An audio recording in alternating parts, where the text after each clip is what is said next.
Baik, Assalamualaikum warahmatullahi wabarakatuh. Apa kabar Umi? Ibu-ibu yang lain sehat? Waalaikumsalam Waalaikumsalam warahmatullahi wabarakatuh. warahmatullahi Alhamdulillah sehat. wabarakatuh. Oke, Sehat. Alhamdulillah. Nah, malam ini kita akan mendiskusikan tugas UAS kita yang soal UAS MK model dan evaluasi pembelajaran sains. Jadi, kita ini ada tugas untuk membuat video singkat tentang implementasi model pembelajaran sains berbasis disrupsi inovasi melalui tutor sebaya. Kalau misalnya eh, siswanya itu dapat teman ataupun murid kita sendiri seperti itu. Nah, untuk Umi dan ibu-ibu yang lainnya, untuk tugas kita ini kira-kira ada saran nggak? Kita mau pakai model apa gitu? Oke, Kak Hera, silakan Kak. Oke, Bismillah. Saran kalau saya kan itu kan di materinya ada tiga ya, ada pembelajaran kooperatif, ada pembelajaran kuantum, dan ada pembelajaran kolaboratif. Kalau saya usul nih, kita pakai pembelajaran kooperatif. Kenapa? Karena model pembelajaran kooperatif itu kan dia fokus kepada kerjasama siswa ya kan. Jadi siswa dalam kelompok kecil itu, jadi siswa itu dapat berbagi pengetahuan, pengalaman sama ide-ide mereka gitu. Nah, jadi kalau misalnya ketika siswa itu berinteraksi, itu mereka bisa saling mengingatkan dan saling membantu satu sama lain gitu. Nah, terus dengan mode kooperatif ini juga bisa membantu atau memperkuat keterampilan sosial siswa ya. Karena mereka di sana kan bekerja sama, berkomunikasi dan melatih kepemimpinan juga gitu. Nah, dan yang saya pahamnya kalau pembelajaran kooperatif ini juga modelnya dapat meningkatkan motivasi dan minat belajar siswa gitu. Melalui aktivitas dan tugas yang menarik, siswa itu merasa lebih termotivasi untuk belajar. Gitu sih kalau menurut saya. Oke, kalau Kak Hera tadi kooperatif ya Kak. Umi ada saran Umi? Eh, jadi kalau saya mungkin lebih ke kolaboratif. Karena kalau di kolaboratif itu siswa akan lebih terlihat gitu kolaborasi dan kerjasamanya gitu. Dan kita di kolaboratif nanti bisa pilih juga kayak PJBL kan, Project Based Learning. Karena sekarang di kurikulum Merdeka itu kan lebih banyak ke project gitu.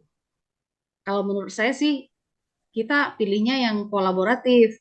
Kalau yang kooperatif contohnya gimana Bu Hera atau ibu-ibu yang lain? Kalau kooperatif itu banyak model-model ya, model kayak TGT, Jigsaw. Mungkin ada model teman-teman yang lain ada yang pernah mengaplikasikan model kooperatif di sekolah. Gimana tentang kelebihan dan kekurangannya? Kalau Kalau saya, dari kalau saya tuh waktu apa namanya menerapkan model kooperatif itu ya kan, memang yang namanya model itu kan pasti ada kekurangan dan kelebihan gitu ya kan. Kalau kelebihannya yang jelas bisa meningkatkan keterampilan sosial, kemudian bisa meningkatkan motivasi, mengembangkan pemahaman konsep. Terus kekurangannya itu kalau misalnya model pembelajaran kooperatif nanti bisa kita berdasarkan kekurangannya nanti bisa kita ambil keputusannya ya teman-teman ya model yang mau kita aplikasikan. Itu kalau model pembelajaran kooperatif itu terlalu terfokus pada kelompok gitu nah kan terkadang siswa itu terlalu fokus pada kelompoknya sendiri dan mengabaikan siswa yang lain gitu terus lambat sih proses pembelajarannya itu gitu karena memakan waktu yang lebih lama dibandingkan pembelajaran individu. Nah karena tadi fokus kepada kelompoknya masing-masing jadi kadang juga terjadi konflik di antara kelompok yang satu dengan kelompok yang lain gitu. Nah, itu sih kalau menurut saya kekurangannya gitu kan. Ya kalau kelebihannya yang seperti sudah saya sampaikan di atas tadi lah gitu kan. Nanti tergantung dari teman-teman yang lain gimana. Mungkin ada usulan. izin kasih masukan, Kak. Siap, silakan Dek. Jadi mungkin salah satu lagi contohnya selain yang disebutkan Kak Hera tadi, flip classroom. Nah, flip classroom ini benar kok kooperatif itu berfokus ke kelompok. Tapi flip classroom ini cukup membantu sih kalau untuk eh, kepada siswa ya supaya siswa itu lebih aktif. Tapi memang kekurangannya tadi itu waktunya nggak cukup waktu yang singkat. butuh mungkin 1 atau 2 pertemuan gitu. Gitu sih, Kak. Oke, ya siap-siap. Ibu Oke. Kamisa ada tambahan, Bu? Ya, ada ibu memberi saran kalau saya lebih ke kolaboratif. Kenapa? Kalau ke kolaboratif ini kan lebih meningkatkan keterampilan siswa, terus lebih meningkatkan kolaborasi untuk saling bekerja sama, berkomunikasi untuk meningkatkan keterampilannya. Jadi kalau saya sarankan lebih baik kita memilih kolaboratif. Nanti kalau untuk model-modelnya kita tentukan yang mana kita sepakati. Mungkin itu. Oke, siap. Terima kasih. Kalau dari Nia sendiri, sebenarnya Nia memang lebih karena kita sekarang pakai kurikulum Merdeka, kan seperti kita tahu bahwa kurikulum Merdeka itu model yang paling best seller yang sering dipakai untuk kurikulum Merdeka itu PBL sama PJBL. Kayak itu nggak sih, Bu? Jadi Iya. kalau Nia sih ngasih sarannya sih kalau nggak kita ngambil PBL, kita ngambil PJBL boleh sih. Nanti kesepakatan bersama aja kayak mana. Mungkin kalau misalnya lebih kita kerucutkan eh dari yang model kolaboratif sama yang kolaborasi itu kita pilih aja modelnya, memilih model apa aja nanti kita diskusikan lagi. Jadi langsung modelnya aja, Kak. Kalau Misalnya yang ini, eh, kalau model kuantum gimana tuh Bu Nia dan ibu-ibu yang lain? Apakah sebenarnya kalau kita model bisa kuantum ini jadikan bagus juga sih. kelemahannya Iya, apa? Umi. Tapi ada kelemahannya kali ya.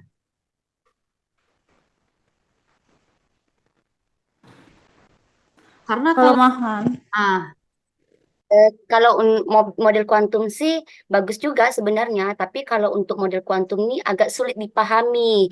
Dan saya sendiri jarang saya terapkan di sekolah. Yang sering diterapkan di sekolah itu model kolaboratif dan kooperatif seperti PJBL, PBL, kooperatif learning itu. oke. Kelemahan model kuantum tuh Umi sebenarnya dia membutuhkan pengalaman sih. Jadi kalau misalnya pengalaman nyata kan kalau misalnya pembelajaran kuantum itu kalau tidak salah dionya mengharuskan kita untuk membawa siswa itu untuk pembelajaran secara nyata. Jadi kalau misalnya kita tidak dapat mengimplementasikan atau mengaplikasikan pembelajaran itu secara nyata itu pembelajarannya tidak tidak efisien dan efektif. Nah, jadi salah satu kelemahannya itu karena kita membutuhkan pengalaman yang nyata seperti itu. Dan memang benar sih karena di pembelajaran kuantum itu Belum dekat membutuhkan, ya, belum dekat dengan iya, keseharian kita ya. betul Umi, karena kan di situ dituntut untuk keterampilan nyata seperti itu. Habis Oke, itu kalau menemukan gitu motivasi seperti itu. kita sepakatin aja sih kayaknya.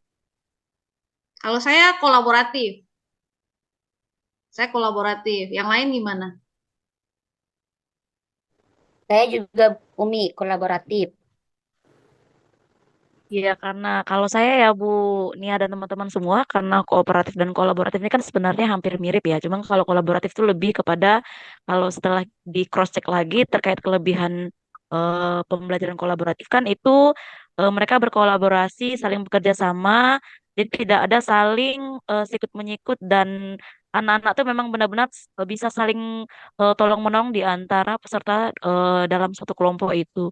Jadi kalau saya ikut sih kita coba untuk pembelajaran kolaboratif saja gitu. Cuman modelnya apa nih kita? Kalau saya setuju Kalau PJP. yang best seller tuh PBL sama PJBL Kak. Kalau untuk kurikulum Merdeka kayaknya. Boleh Oke, berarti kita PJBL pakai atau apa? berarti kita pakai yang PJBL ya, project ya. Ya, Ya, proyek karena kalau sekarang kan proyek itu berkaitan tentang kurikulum merdeka yang memang anak-anak itu dituntut untuk menghasilkan proyek dalam kurikulum merdeka yang mana kan kurikulum merdeka sekarang itu ada yang namanya P5. Dalam P5 itu kan ada proyek yang dihasilkan. ya karena memang Mungkin juga PJBL itu banyak banyak apa ya? Banyak kelebihannya, ya kan? Selain siswa itu bisa berkolaborasi, PJBL itu juga relevan dengan kehidupan sehari-hari. Jadi siswa itu belajar dan dia sambil membuktikan apa yang dia pelajari gitu. Nah, dan keuntungannya lagi, kelebihannya lagi, pembelajaran abad 21 itu tercover semua dalam PJBL. Kolaboratif, kreatif, komunikatif, apa lagi? Satu lagi, critical thinking, semuanya ada di PJBL gitu. Jadi saya lebih cocok ke PJBL. Tapi kawan-kawan yang lain boleh pilih yang lain, nanti kita voting aja ya. Menurut Ini saya oke Umi, aja sih Bu Titin. Nah, kalau misalnya mau saran, kalau misalnya ibu-ibu semua sudah fix mau PJBL, kan PJBL ini kan kelemahannya membutuhkan waktu yang lama nih. ya. Jadi kita juga harus kayak mana ya, nganuin solusinya dari waktu yang lama itu bagaimana agar pembelajaran PJBL tetap efektif gitu. Ya, kita memang kelemahan PJBL itu yang pertama kan butuh waktu, nggak bisa satu kali pertemuan ya, minimal dia 2 kali pertemuan. Dan mungkin juga butuh apa ya, bimbingan yang lebih dari guru. Jadi kalau PJBL memang kita tidak bisa nyantai, harus total membimbing siswa gitu.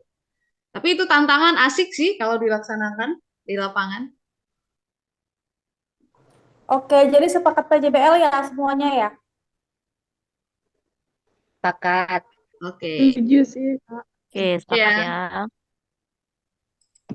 Kalau Baik, sepakat kalau angkat misalnya jempol, kalau sepakat angkat jempol. Nah, tuh. Mana apa jempolnya? gimana Nina Mas? jempol. Ini jempol. Ada ya Kak Jempol. Ada.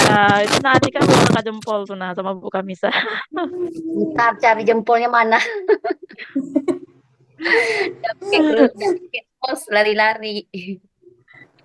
Oke, siap. Kalau misalnya kita sudah sepakat PJBL, kita bakal buat video implementasi pembelajaran menggunakan PJBL untuk langkah selanjutnya. Gimana Ibu-ibu? Iya, setuju ya. Jadi seperti kriteria yang disampaikan Pak Ketua kelas kita bahwa setiap kita punya waktu 3 menit ya. 3 menit nanti digabungkan. Jadi kita ada 5 berarti 15 menit ya. Ya. Oke, Iya, berarti Mi. setiap kita itu melaksanakan pembelajaran PJBL untuk semua sintak, satu model berarti ya. Ya. Oke, Ya, siap. Umi. Iya. Kapan terakhir kita kumpulkan? Terakhir hari Jumat, Umi. Besok Nah, ya. Besok kita gabungin sebelum videonya. kita store ke Oh, Bapak, besok ya. besok Besok ya. hari Iya, Rabu. insya Allah besok nih. Rabu. Nanti Tinggal Nia sama Atika. siapa yang menginikan Oke, mengedit siap. akhir finishingnya? Tika. Tika Ya, Rabu bisa nggak? besok Rabu insya Allah Kak. Itu sudah digabung semua ya? Belum, masih ada Tunggu. 2 video lagi dari kami, dari Kak Nia. Iya, Kalau Nia kami bentar belum. lagi udah ngirim tuh. Ya. Ya, sip. Oke, siap. Kira-kira ada yang mau disampaikan lagi nggak Umi sama ibu-ibu yang lain? Jangan lupa absen ya. Oh Oke, ya, tolong iya, Bu, diingatkan betul. ya.